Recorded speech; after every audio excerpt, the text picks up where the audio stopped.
Hazard and incident reporting is an integral part of any safety management system. When challenging behaviour incidents occur in the workplace, it is essential that they are reported and investigated to ensure the effectiveness of risk control measures.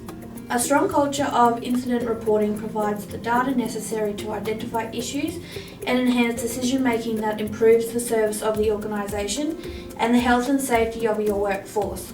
Without this data, it can be very difficult for organisations to identify trends and take effective action. Unfortunately, in a healthcare and social assistance setting, some workers feel that challenging behaviour is just another part of the job. The attitude can lead to underreporting of hazards and incidents. Leadership plays a huge part in an organisation's reporting culture.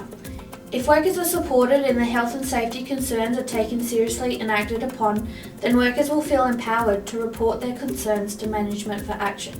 Executives, directors and other forms of senior management must exercise due diligence by taking reasonable steps to ensure their organisation has appropriate processes for receiving and considering information regarding incidents, hazards and risks and responding in a timely way to that information.